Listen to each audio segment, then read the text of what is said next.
Okay, hello, and welcome to folks who are starting to enter our career services webinar on Salesforce. We are going to get started in just a couple minutes. In the meantime, as you're getting situated, feel free to introduce yourself in the chat. You can put your first name, the city that you're logging in from, and the career that you're most interested in. I would imagine I hope it's Salesforce, but if it's not, that's okay too. You can put something else. We have different programs here at Pathstream, but today the focus will be Salesforce. So I'm looking for a lot of Salesforce answers. And just make sure that when you're chatting, you send any messages to, you might have an option that says all panelists and attendees. You might have an option that says everyone. Whichever one of those two, make sure you send them just so everyone can see what you're saying, and we can kind of have this nice little moment to connect with each other before we get going here.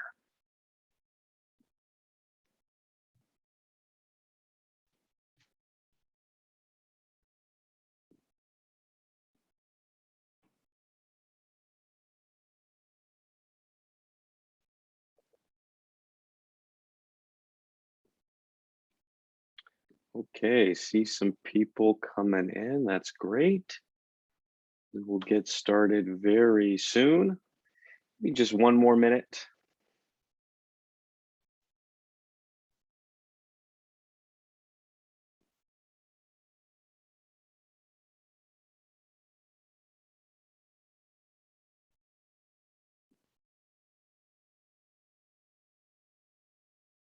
Okay, great. Seeing some interest in becoming a Salesforce administrator. Love that. I'm going to be talking a lot about that today.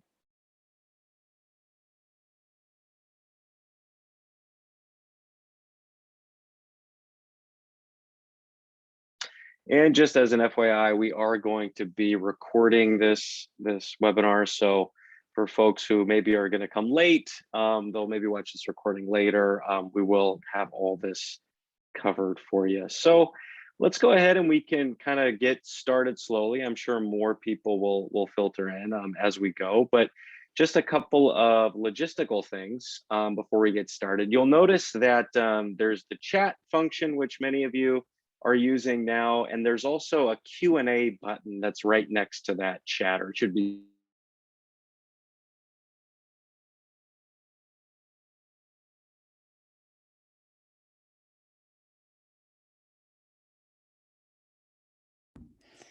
Did Anthony just go out? I think we might have lost Anthony. Okay. Are you back, Anthony? Sorry, can you hear me? Yep, you're back. You can hear me? Uh-oh, sorry about that. Looks like maybe my internet is having a little bit of problems. So just let me know if that happens again, and we can always have Angela jump on with the deck in case that becomes a problem. But as I was saying, I don't know where I quite cut out, but there's that Q&A button. So if you have any questions, make sure you put them there. We have plenty of folks that are on the webinar today who are working behind the scenes who'll be able to answer your questions as we go, and then we'll take some live questions at the end too. And like I was mentioning, there will be a recording of today's session that we will be sending out to everybody who registered. But without further ado, let's get into the heart of the matter, which is I'm sure the reason why all of you are here today, which is to learn a little bit about what exactly is Salesforce. Maybe you've heard about it, maybe you've studied it a little bit, or you're interested in a job, but you're not quite sure where to start. And so these are all the kinds of things that we're going to cover today. So once again, very happy you're here and excited to share a little bit of Salesforce knowledge with you. So today's goals, just so we're clear, we're going to discuss what Salesforce is at a high level. We're going to introduce you to some of the professionals who use Salesforce again at a high level, just to give you a sense of what it looks like to actually be working with Salesforce on the job. We'll talk a little bit more in depth with some common jobs that you might see as you start to search what's available for you with a Salesforce background. And Angela and I will tell you our tips for learning Salesforce if you're interested in starting this learning journey. But you might be wondering, let's see, not quite. Here we go. Who exactly are the people that are talking to you? For those who don't know, well, my name is Anthony Jones. I'm on the instructional design team here at Pathstream, and I work on the Salesforce certificate with my esteemed colleague, Angela, who you'll be hearing more from a little bit later. There's Angela. Hi, Angela. And we both have spent a lot of time creating the Salesforce program at Pathstream. We work with subject matter experts from all over the country. We help people get Salesforce jobs. We're constantly talking to students who are trying to learn Salesforce. And so we've been doing this now for, I would say, year and a half, 2 years. So we've got a lot of experience and very excited to share our knowledge with you. But before we get going, I would like to see where you all are at. So we're going to do a quick poll, and I'm curious to find out. Let me see if I can bring this up here. This poll, having some slight technical difficulties. You're good. We can see it. Oh, you can see it? Yep. Okay, great. So there should be a poll there. I can't see it, but if you can see it, that's fantastic. And I'm just curious about what your level of Salesforce experience is. If you're a total beginner, if maybe you have a little bit of experience, if you're, I don't think anyone here would be an expert, but if you are, that's great. So yeah, just let us know. And Anthony, I can end the poll and show the results to all of us. That would be great, Lauren, because I cannot see it, so I have no idea. I have it on my side as well. Great. So it looks like most people are totally brand new, 57%, and everybody else looks to be intermediate. That's a fantastic mix. So if you are a total beginner, my friends, you are in the right place. So happy to hear that. And if you have a little bit of experience, that's great too. I mean, sometimes a little bit of experience can let you know exactly what questions you have and what you need to learn. And so by all means, like I was saying, at any point throughout this presentation, just pop those questions in the Q&A and we'll get them addressed. All right, so the agenda today is we're going to kind of take that high level overview of Salesforce. That's our first section that we're going to do. Then we're going to talk a little bit more about who uses Salesforce, the types of professionals, and then dive into like some job descriptions for some common Salesforce jobs that you might see, and then give you some tips for learning, and then any live Q&A that you might have, we're happy to address. Okay, so the $1 million question, what is Salesforce? Well, if I had to answer that question in just one sentence, the short answer is that Salesforce is a database, meaning it's a place to store your data. Fundamentally, that's all that Salesforce is. And so I think a lot of times Salesforce has incredible marketing. They have incredible mystique due to their marketing. But if you remember that fundamentally, it's just a software that is used to store, organize, and leverage data, then you really know a lot about the foundations of what Salesforce is. So it's not something that's like crazy complicated. It's not something that, you need a master's degree to understand. It's fundamentally a database. It's actually quite simple at its most simplistic level. And the wonderful thing about it is that it allows you to use data in so many ways to better manage relationships with customers. And that's why you've maybe heard this acronym, these 3 letters before, CRM. Well, that's what Salesforce is. It's a customer relationship management system. It's a place to put your data so that you can better manage relationships with customers. That's what Salesforce is. But let's take a look at it. Let's not stop there. Let's go in a little bit more depth. So before we go any further, I just want to make sure that everybody understands CRM, because again, it's what Salesforce is. Salesforce is probably the most popular CRM on the market today. It's not the only CRM though, by any stretch. There are other softwares, there are other ways that companies do their customer relationship management, but Salesforce is by far the most popular, the most powerful, and probably the most effective. But CRM at its core, again, the idea is it's just a tool to help you manage your relationships with customers better. That's all it is. So you'll also hear this term when it comes to Salesforce, SaaS.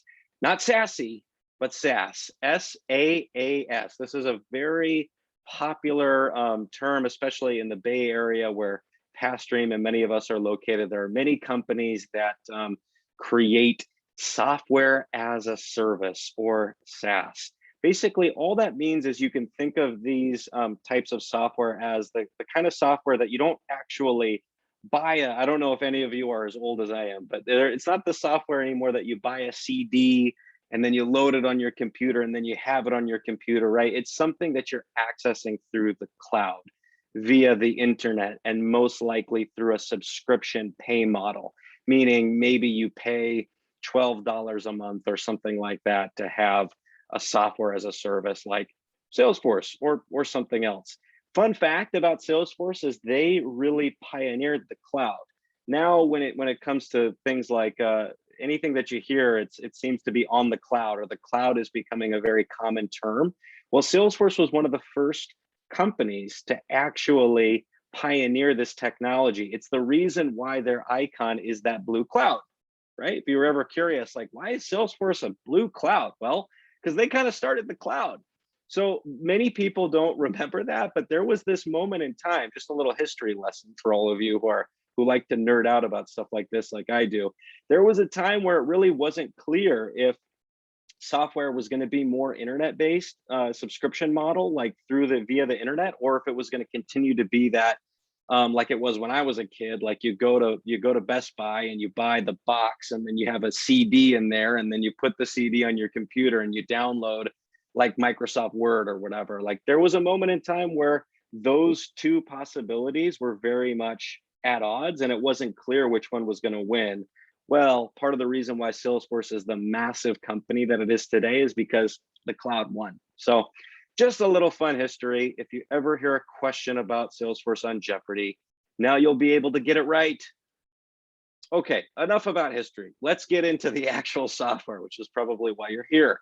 So like I was saying, Salesforce is a database. And so what you're looking at right now on screen is this is just what we call leads data. So if you're ever on a sales team, potential customers that you could sell your product to would be known as a lead. And because these leads are so valuable to you, you would want to have all that data in the same place. And so you would want to put all that data into a CRM, in this case, Salesforce. And so what you're looking at on screen is leads data, right? You can see all these different leads like Brenda McClure and David Monaco and Jeff Glimpse. What a last name, Glimpse. I love that. Kathy Snyder, etc. But now we have it all in one place if you were trying to sell to these customers, right? So this is a database, but it's not just a database, because if you click on one of these leads, you can access a lot more information, and you can drill down and see all the kinds of cool things that you can do. And keep in mind, this is just one feature on Salesforce. So if we click Brenda McClure, then you get more information about this lead, and you can see where they are in what we call the pipeline, right? Moving to working contacted, meaning the salesperson here is trying to work this lead. They're trying to sell them the product, and they've in the process of contacting them. And then down here where you see this little add button, this is where you can record, or the person who's trying to sell Brenda the product can record all the times that they're trying to contact Brenda and make a sale to her. And the great thing here is, again, like the operative word is data. So every time a salesperson is doing something with Brenda, they're logging the action, they're creating more data that then the entire sales team and the entire organization can use and learn from to be better and more effective at selling their product. And so that's just a small glimpse into one of Salesforce's main features, which is managing leads. This is a big deal in the Salesforce world, and it's a function of the CRM that is incredibly powerful. And I hope from this like tiny demonstration on it, you're seeing like this isn't actually that complicated. This isn't actually that hard. This is the just as an aside, this is the great thing about Salesforce, is that it's a software that anyone can learn. It's not something that's super complicated. It's not something, like I said, you have to go to college for or get a master's degree in. This is something that everyone can learn, but it's just hard enough to be a really great differentiator on the job market. So it's a perfect thing if you're looking to like change careers, because anyone can learn it. And once you have it, you've got a super valuable thing on your resume. But let's go to the next part. So you'll see that there are many different things that you can do. Like if you just looked across the different tabs on the screen, you can see opportunities, leads, tasks, files, accounts, context. There's all kinds of data. But when you get to like an opportunity stage, this is just a really brief example on this. You can also use Salesforce to close deals. And so you see if you got a lead to becoming a really great opportunity, and then you move that opportunity through the pipeline, you can use Salesforce to help you close that deal if you're an account executive, a salesperson, or a sales manager at an organization. So that's another really great thing that Salesforce helps people do, is close sales deals. It's what it's all about in the sales world. All right, this cool looking thing, this is a Salesforce dashboard. And so the data wouldn't be that valuable if we couldn't visualize it, right? If it was just rows and rows and rows of names, you'd probably quickly fall asleep, or you'd look at it and be like, what do I do with this? It's like looking at a spreadsheet or something. And who wants to stare at spreadsheets all day? Not me, and not Angela, I don't think, although she can talk more about that later. So right here we have dashboards which help you visualize the data that you've put into Salesforce. And like, this is so great because especially if you are like a sales manager or you work in sales operations and you want to be able to monitor the performance of a team, you can see it right here, because these dashboards, they update in real time to reflect the data of your organization, and they're super easy to create. That's another great thing about Salesforce, is like, you don't have to have a degree in data visualization to be able to create these dashboards. It's just point and click, it's plug and play. And so another great thing about Salesforce is, as you can see, that like win rate is 100%. It's where we like it to be. Wait for it. Monitor performance. Remember this term too, because this is an important thing that Salesforce can do, help you monitor your team's performance. Okay, and one last thing I want to talk about, but this is by no means the final thing that you can do with Salesforce. It's just something that I want to highlight in this high-level presentation, is that, you know, once you have somebody who buys your product in a company, they go from being a lead or an opportunity becoming your customer, right? They've bought your product, but the relationship doesn't end when a customer buys your product, because you have to provide customer service and customer support, right? Like, you have to be able to help your customer use their product, address any problems they might have. It's an ongoing relationship. And again, like that operative word, double underline, relationship, right? So another thing that Salesforce can help you do is manage your customer service relationships through what's called the Service Console. Don't worry about that. It's not something you need to remember now. The main thing is that it is a feature where you can, in this case, you can see the contact details for this customer, and by using this, you can manage your customer service, and it's all in the same place. You're organized, all the data is there. It's the most effective way to take a lead to an opportunity to a customer, and a happy customer at that. So these are just some of the things that you can do with Salesforce. I hope that it illustrates how powerful the software is. And to review Salesforce, what is it? Well, it's a database, place to store data. And the things that you can do with Salesforce, what we covered: manage leads, close sales deals, monitor performance, manage your customer service. And keep in mind, these are only like 4 things out of, I don't know, infinite. I mean, it's, once you get into the software, it is so big, it's so massive. There's so many things that you can do with it that you'll be amazed, I think is the word. Perhaps a little shocked, but these are 4 of the most popular things, especially if you were working like an entry-level job with Salesforce. These are the types of things that you'd be doing, and believe me, they are not hard to learn. So I'm going to move on, but if you guys are having questions about any of that, make sure you pop them in the Q&A. We have people behind the scenes who can answer those for you, and we can talk about them live a little bit later.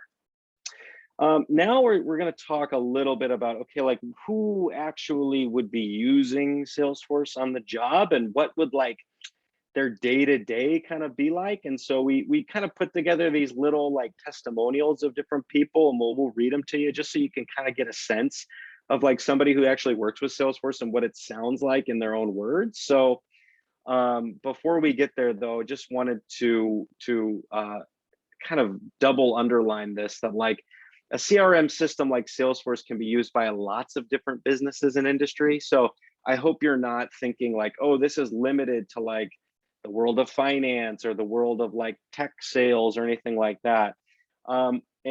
This is one little story I always like to tell students, but Salesforce views their primary competitor these days as Microsoft. And so if you can imagine how many different companies and industries the Microsoft Office products are in, it's basically like all of them. Salesforce sort of sees itself on that same scale. And so Salesforce is really already, it's used like in almost every industry. And it's just going to continue to grow and grow and grow. But to simplify and not to be like too expansive about it right now, we're gonna take like the perspective of who uses Salesforce from a few different teams. And you might see these teams in a lot of different businesses, but one of them is a sales team, of course. Salesforce sales team makes sense. Marketing teams though too, right? And think about how many different companies have marketing teams and how many different industries have marketing teams along with sales. It's almost all of them. And then of course, as we were mentioning, the customer service. So I'm going to pass it over to Angela briefly to read what it sounds like to use kind of Salesforce on a day-to-day basis as a sales manager. Yeah, so like we mentioned, Salesforce is really commonly used amongst sales teams by all different types of employees on a sales team. Very common use cases for a sales manager. So we can take the example of our lovely Salani here. We can imagine that she's the sales manager of a sales team at More Fresh, or really any kind of company. But in this case, we've got a company that sells fresh organic produce to large companies that provide meals to their employees. So just one example in the many examples of types of companies that might use Salesforce. And so in Salani's case, she might say, I use Salesforce to keep track of all the large companies that my sales reps have communicated with. Since Salesforce is used by everyone on my team, I can see what companies each of my employees are speaking to and how many of these conversations lead to completed sales. So you might start to see that kind of tracking of the data around the sales process that a sales team might want to capture within a database like Salesforce. And so for Salani, this allows me to track overall success of the team, problem solve when challenges arise, and reward my employees for their success when sales are made. So again, just one small example of how powerful Salesforce can be for really any type of industry, particularly sales teams in multiple industries. Yes, thank you, Angela.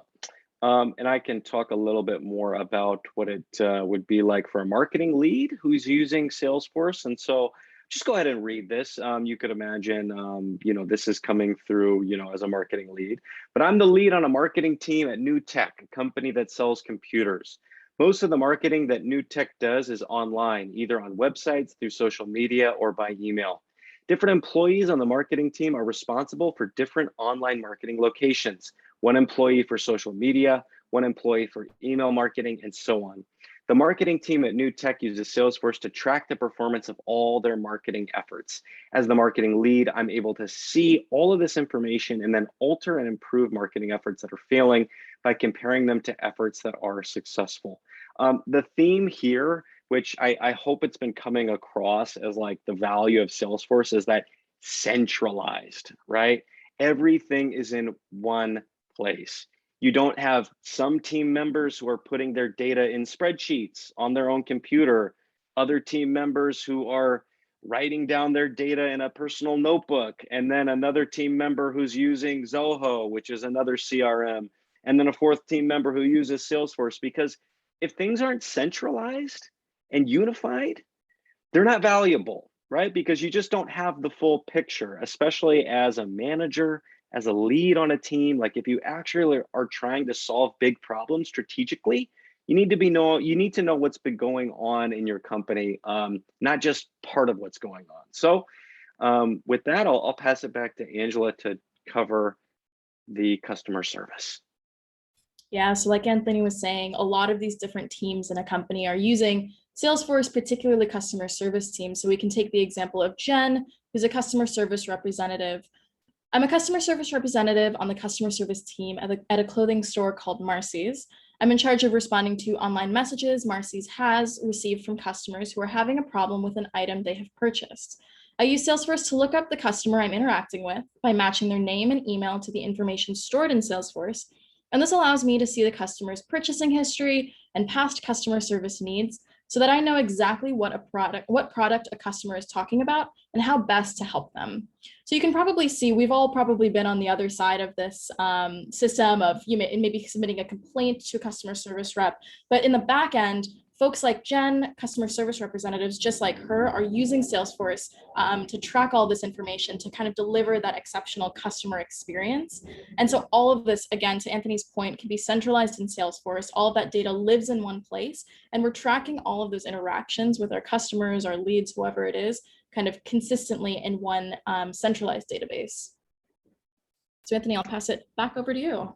Thanks. No, that's great. And I hope those listening out there, you can start to understand. It's like, yeah, and if you see the trends of what customers are really loving about a product or a store or whatever, or really hating, then you can take action on those insights. And so that's another reason why Salesforce is so valuable. And having a job where you're like a Salesforce sales operations specialist or a Salesforce administrator is so valuable, because you can see those trends for a business, and then you can give them really, really valuable recommendations that the businesses can use to improve their products. And like, that's what it's all about at the end of the day. It's improving based on sound data where you can see clear patterns. And so thank you, Angela, for going into depth with that. So now we want to kind of like go a little bit deeper and actually look at what some of these like Salesforce specific jobs kind of look like and what they entail and what they're called, right? Sometimes the first step is just knowing what the job is called so you can search for it. So we'll give you some good information here.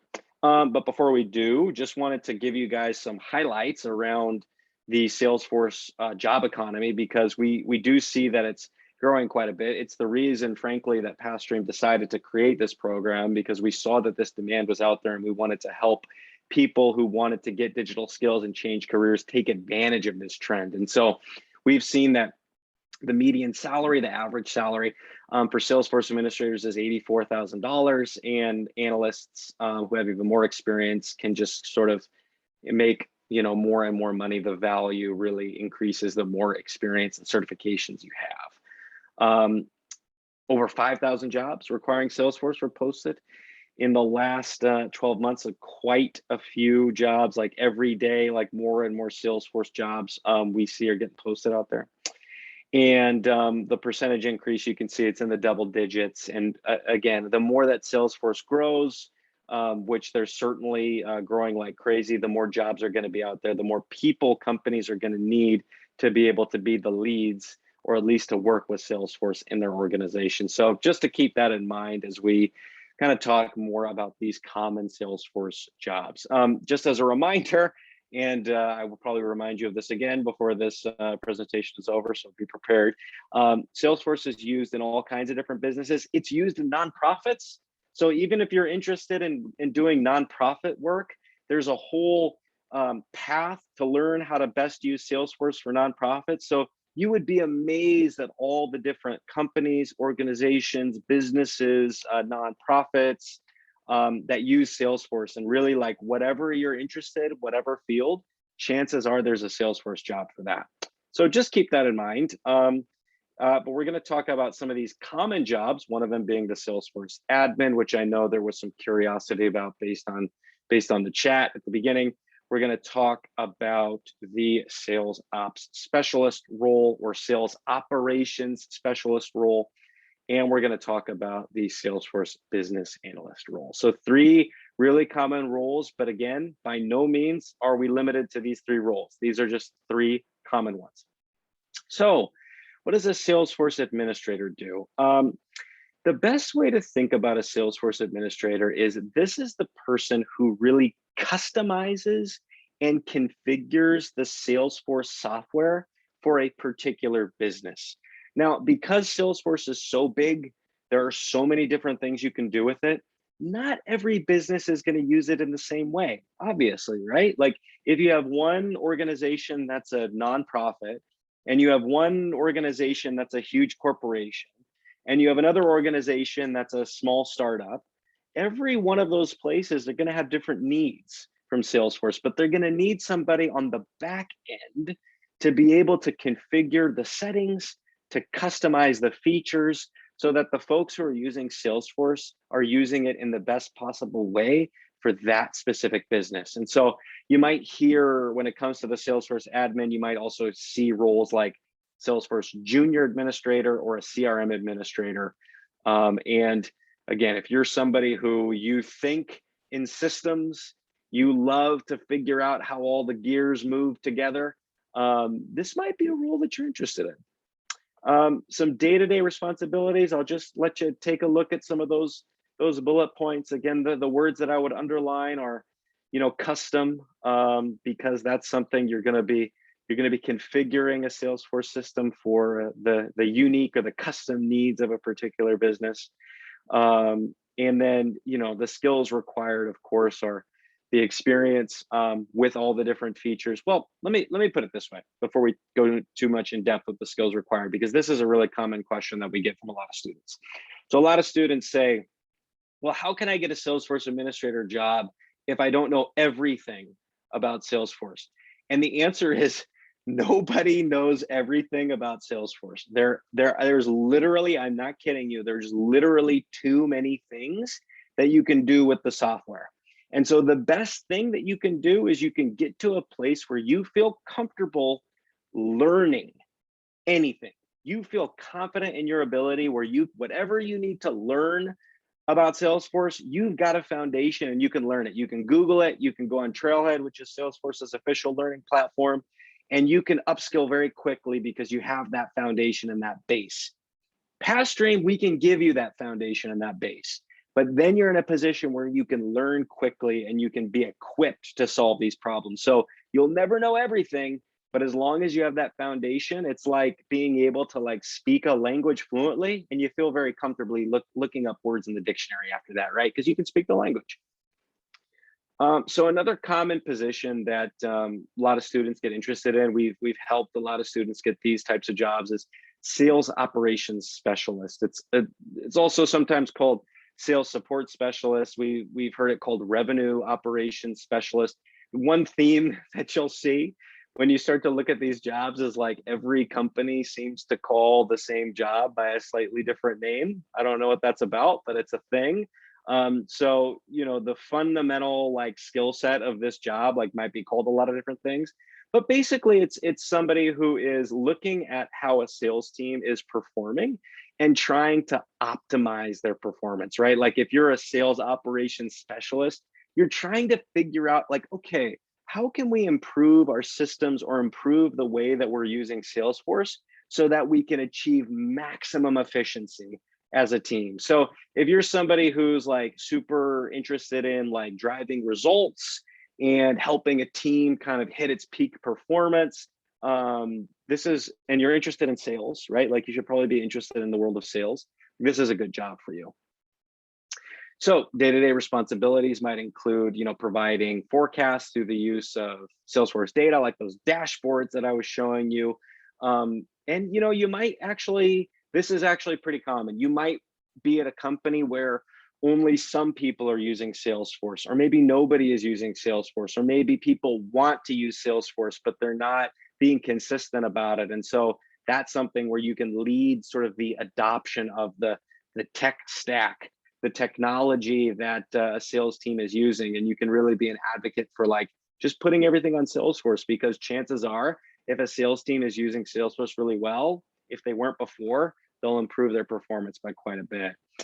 And so skills required, obviously, strong communication skills. That's one thing that I hope it goes without saying, but remember, relationships, kind of the name of the game, whether you're you're working with external customers or you're working with a team, like you need to have strong relationships. And so those communication skills are really valuable, being organized, of course, and then having the experience with Salesforce. Not for this role, you wouldn't need quite as much experience with Salesforce as a Salesforce admin, but you would still need some experience for sure. And when I say experience, that can also be through a program like Pathstream, right? Because all of the projects are kind of real world, like the stuff you would be doing on the job. So when I say experience, that's kind of what I'm getting at. Finally, what does a Salesforce business analyst do? Well, a Salesforce business analyst, this is kind of a cool, I would say, like hybrid role between someone who's more of like a Salesforce expert and then someone with like some data analyst interest, because it's the type of role where you might look at the business processes for a company. So you might see like, okay, how are we doing our customer service? Like, what's the process from when a customer lodges a complaint to somebody receiving the complaint and then responding and following up? Like, what does that process look like? And what is the data showing us about what's inefficient about our process or what's working really well in our process? And so that's the kind of like analytical mind, the type of person who's like putting something under a microscope and really looking at it super closely to be like, oh, okay, like I think I see where this process is going awry, and I think I know how we can improve it, ideally with changing how we use Salesforce or improving the way that we're storing our data in Salesforce and the lessons that we're learning. And so day-to-day responsibilities, like I was just mentioning, analyzing those process gaps and trying to find places where you can be more efficient. Talking, across different teams. So, as a business analyst, you might work a little bit with the sales team. You might work a little bit with the marketing team. You might work a little bit with the customer service team. So if that's something that interests you, like working across different departments and kind of solving problems in a dynamic way like that, could be a good role for you. Typically, in addition to having the experience with Salesforce, though, it is really required to have a little bit of data analytic experience, using just kind of foundational data analysis techniques with spreadsheets. That's something that you can learn as well if you don't happen to know it already. It's something that we offer at Pathstream. If that's potentially something that you'd like to add on, and it's something that is for the people who enjoy, who have the more analytical minds, we find that this role is a really great fit for them. So I promise to tell you this one more time, and I promise this will be the last time, but Salesforce jobs are needed across almost every industry. So all of these industries that you see, trust me, they use Salesforce, they're hiring.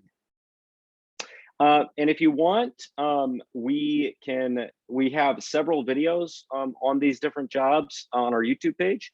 So by all means, you can go to youtube.com/Pathstream to learn more about any of these roles. And yeah, we put a lot of resources on this YouTube page. And so if you wanted to subscribe, we wouldn't be mad about that either. Okay, Lauren, maybe you can help me with this poll. I don't trust that I'll be able to do it. So do you think, Lauren, you could launch it for us? Yes. So let me see. Let me get to the next one. Let me launch that.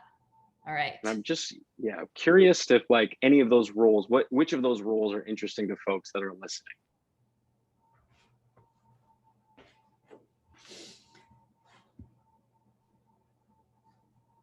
All right, almost there. All right. Okay, great. So if it's launched, take a moment. We'd be super curious to. Okay, So cool. like most people are interested in the Salesforce Administrator role. And then the second kind of after that is the business analyst role that you discussed. Interesting. So no love for the sales ops specialist. That's okay. That's okay. The Salesforce Administrator, that's the bread and butter one. So cool. Great to hear that. So the final thing that Angela and I wanted to talk to you about today is just some tips for learning, because maybe the folks that are listening, you come to Pathstream and you learn Salesforce with us, and nothing would make us happier. We'd love to have you. Angela and I are the kind of, we work with all the students, and so we have a great time doing that. but maybe you go through another route, and that's okay too. But we wanted to just share some tips for learning, like some things that we've seen over time that we feel like if you keep this in mind, like you probably put yourself in a better chance of success. So just kind of share some of these. Number one, I would say, and this is like based on like talking to, gosh, hundreds of students at this point, especially in the beginning. This is super important for when you just start out learning Salesforce, I think, is try your hardest not to approach this with a perfectionist mindset. What we see is that when people typically start to learn Salesforce, if they're trying to be a perfectionist and like learn everything perfectly, it becomes overwhelming really quickly. And the reason for that is what we were alluding to earlier, which is it's just too darn big. There are too many things you can do. It's not something that you can like memorize or like write down all your notes and have it all in a notebook and that's going to somehow teach you it. It's one of those things where you kind of have to be comfortable diving in, making mistakes, getting dirty, being confused maybe in the beginning. It really is analogous, I would say, to learning a new language, which the best people, and maybe I just say this because I taught English as a second language for many years in my youth, but the people who were always the best at learning languages were the folks who just talked and they didn't care if they made mistakes or they were able to mitigate their doubt and just deal with it and just to keep going. And so I know it might sound cliche or trite, but it really is true, I think, is like trying not to approach with a perfectionist mindset because you will really slow down your learning and you might get so frustrated that you want to quit. And so we really don't want that, however you learn Salesforce, right? If it's Pathstream, if it's Trailhead, if it's something else, like we don't want you to quit if this is something that is an important goal to you. So don't approach it with a perfectionist mindset. Be ready to make mistakes. Be ready to feel amazed at how big it is and just be okay with that. You know, just try to be okay with that is what I would say.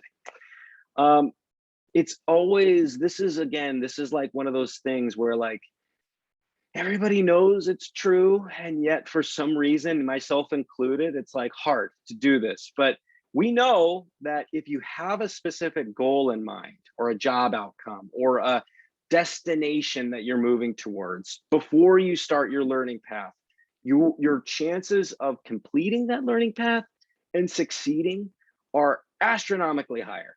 We all know this. It's not breaking news, and yet it's a super hard thing to do. And maybe, you know, maybe it's because we're afraid to put down our goals because then if we define what we want, then we risk failure inherently. But I won't go too deep into the psychology of it. What I'll say is spend some time thinking about that before you start your learning path. And if that's a job outcome, write it down. If it's a company that you want to work for, write it down. Like have that on paper, have it be specific. And I think you'll be amazed at how you move towards it once you're able to define it. But it really is important to define it. And so this is something like it's worth spending some time on, like, believe me. And then finally, you don't have to do this alone. I think this is another thing that really stops people on their tracks when they're trying to learn, especially online, or they're trying to learn asynchronously, which means kind of like on their own time, or they're trying to learn by like watching YouTube videos or like just consuming something passively. It's really hard to do this kind of stuff by yourself. Inevitably, you're going to go through some rough patches where you really need to like lean into a community for support. And we fully encourage you to do that. Again, if it's Pathstream, great. We've got a super strong community here that you can be a part of. We'd love to have you be a part of it. And we can support you. But if it's something else, great.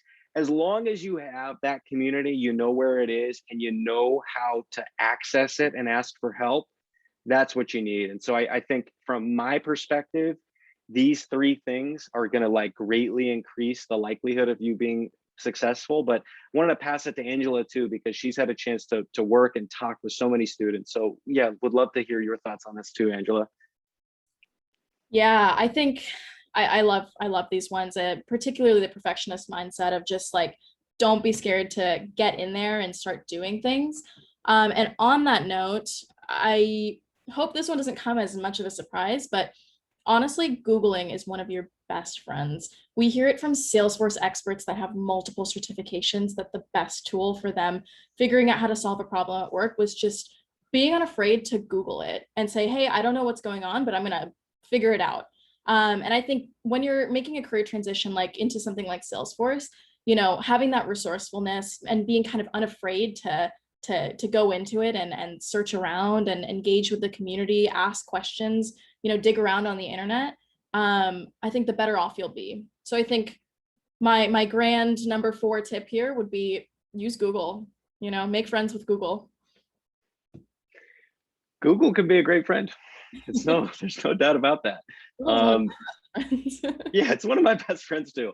No, it's definitely, it's a great point. And I think, wrapped up within that is also this other point of like, don't be afraid to ask questions too, right? I think we see a lot of adult learners who, it's hard sometimes to say I don't know and ask a question because it hits at our ego, right? Like it makes us feel not the best. But that's something where if you're totally oriented towards learning and a goal, the questions just become such a logical inevitability because they're just information to help you get that much closer to where you're trying to go. And yes, to Angela's point, Google's a great place to ask questions. All right. So I want to give you all a chance to put any questions that you might have in the Q&A. Would love to address any questions that you might have about Salesforce or anything we talked about today.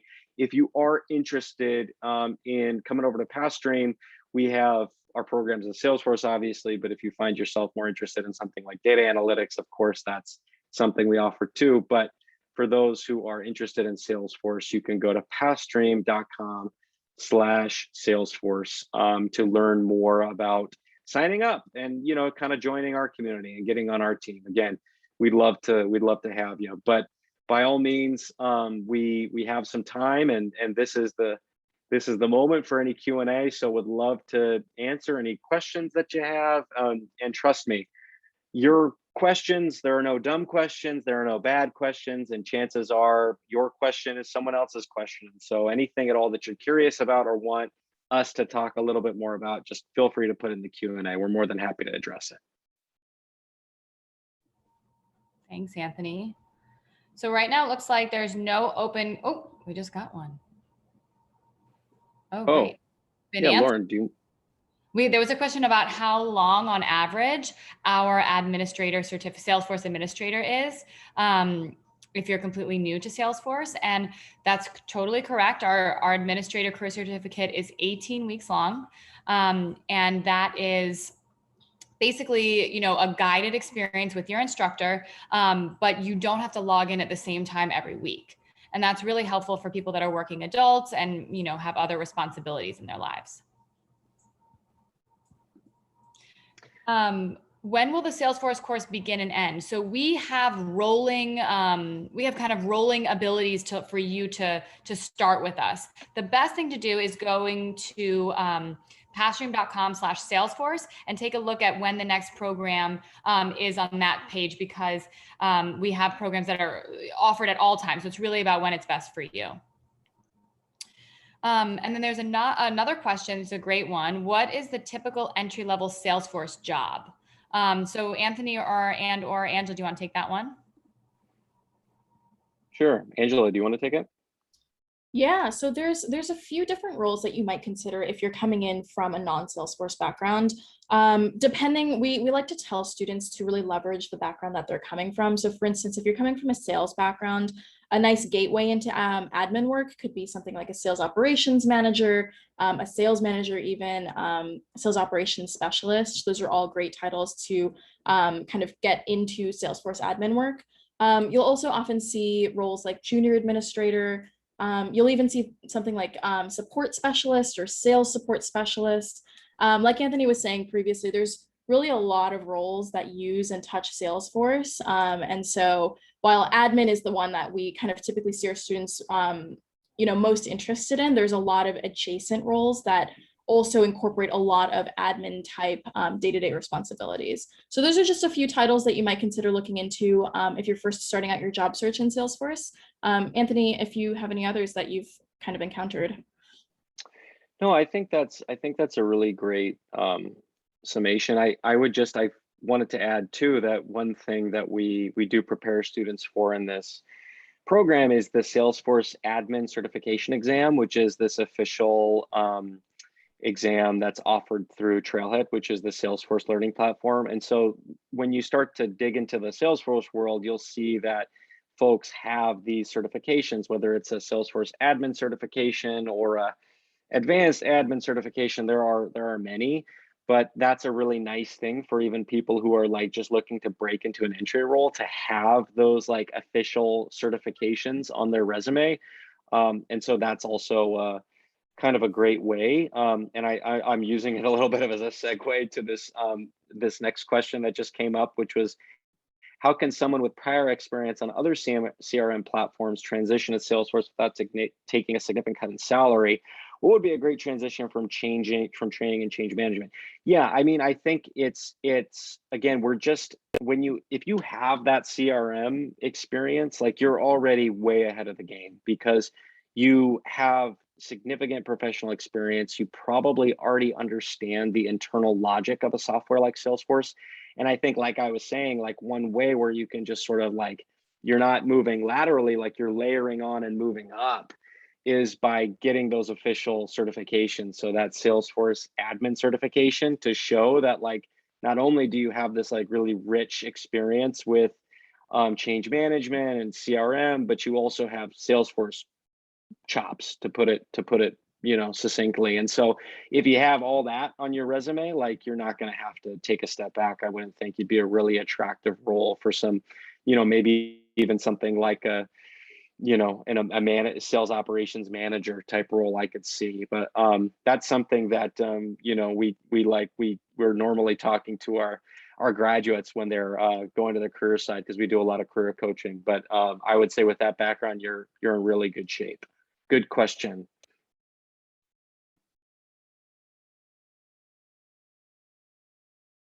Yeah, I don't know, Angela, is there anything that you wanted to add to that, or like what you've seen from working with folks and coaching them on the career side? Yeah, I think the best way, the thing that I suggest to students most is, like you were saying, those admin certifications go a long way. And then I think whatever additional projects you can get on your resume or any additional experience outside of the course and outside of your prior background, for example, doing a freelance type project or even a volunteer project, just to show that you really know your stuff with Salesforce and kind of have a rich resume for Salesforce. That all goes a long way for showing hiring managers that you really can do this work. And to you, I feel like it's that kind of supports, your transition into finding a role that's of analogous pay to your previous one. Yeah, great point. Well, if anyone has any last questions, now's the kind of time. We'll stick around for about 1 more minute, so feel free to pop them in there. But in the meantime, it's just a chat. Oh, it's just a thanks. There's a thanks from Lauren. That's nice. Thank you, Lauren. But before we go, just wanted to point out that this is the first of our new Design Your Career Workshop series. Maybe some of you came to our events that we held a couple months ago, but now we're starting a new series. So this was the first one. You'll notice that next Thursday is one of our most, I would say, popular, effective, and valuable workshops that we do, which is networking and informational interviews. If you don't know what this term means, you need to sign up for this workshop, because I think this is the single most important skill. If you have this for getting a new job, it is incredibly valuable and incredibly important. So please, it's free by all means. Come to that workshop on the 19th. And then you'll see that on the 2nd, we're going to talk about how to do a career switch. on September 9th. If for the folks out there that want to hear more from people who have actually worked in Salesforce careers, we're going to have a panel, and we're going to bring on people who are working now as Salesforce administrators and have gone through our program, and we're going to just dig into like what their professional experience looks like how did they get their job, what's their day-to-day work look like, you know, how do you do it in the first place, right? Like, what does it look like from a human perspective? And so feel free to join for that. And then on the 16th, we go back to more general, how to tell your story, which is another super important skill. And then on the October 7th and the 21st, we talk about optimizing your resume. And then finally, getting that salary you deserve, the age-old skill of negotiation. So with that, thank you so much for everybody who attended, everyone who's listening to this recording later. Hope it was from valuable information, and just come visit us at Pathstream and let us know if you have any questions. We're always here to help.